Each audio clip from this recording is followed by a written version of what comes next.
Buying a home is more than just a transaction. It's a journey. And for many, it can feel overwhelming, confusing, and even a little scary. But hey, you're not alone. I kind of stumbled upon it by accident. I was looking for a summer job. I was going to school, and a lot of what we were doing was helping people who want to get into investing, learn the industry and how to actually get started with that. And that's really where I was like, oh, this is a really great path, a great way to a great place to invest your money.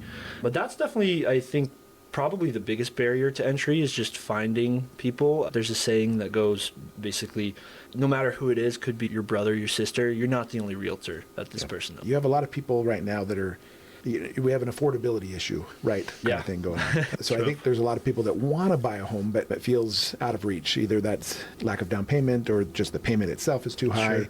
Everybody that tries to time it almost always goes poorly, right? And so I would just say to people that are thinking about getting into a home, you can always refinance, right? The Utah Housing Corporation, they have grants that you can get up to 20 grand towards down payment. It is a little bit daunting when you hear everybody online saying, oh, it's so unaffordable, it's so impossible. And maybe it's the fact that social media has kind of contributed to this, where you want to have that image of having that really nice home, the big yard. It checks all the boxes. But also, you start building equity, right? And real estate is a cool asset class in that it's one of the most stable in its growth over time. Once you get in there, it's one of the obviously there's always risk with any investment, but it's one of the most certain to continue going up over the years. But that being said, I think it all just comes down to your personal situation. I think it is a good time to pull the trigger personally, because again, I think it's going to continue moving a little bit more towards the buyers just based on the trends that we're seeing over the last year or two. And again, if the rate is something that frightens you, it's rare that those drop super fast. Just keep in mind, worst case scenario, if you do get into a home, next day the rate drops, you can always refinance at some point. I think it's something like 80 pages. Obviously, I go through it, but see, it's nice to be able to throw it into some sort of AI and have it run through and just double check, like, hey, I just want to make sure I got this right. Yep, okay. What was this term again? Perfect. And even just locating it. It's definitely been useful, but I think that ultimately the reason people use realtors is because of the human aspect, right? Having that relationship, having somebody to go out with you, show the home, point certain things out, and help release some of that anxiety. I think that will be a huge piece for realtors moving forward. I think that will help people succeed a lot.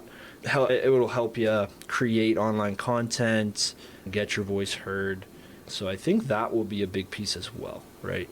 When I started, by the time I got a purchase contract, it had been faxed probably 30 times, and it's hard to see. I think that it's one of the fastest growing economies in the country. It's one of the youngest states in the country, especially in particular areas, right? Which I think is great. Again, I hope that it does slow down a little bit. We don't want it shooting up too fast and then nobody can buy anything. Those who stand on toes do not stand firmly. Like that. Like that. We're here to alleviate stress, not bring more. If something changes or something is unexpected, we still have a path to get you to that goal. I have a buddy actually that chose not to use a realtor recently on his transaction, trying to save a buck, but I think it's valuable. It's not everybody needs one, but I definitely think there is value in us. Just talk to a lender, talk to a realtor, and see what's going to work best for you and if it's the right time to get a home. Every deal tries to destroy itself at least once. Thanks for tuning in to From Rents to Roots. I hope today's episode gave you insight, confidence, and maybe even a little inspiration on your homeownership journey.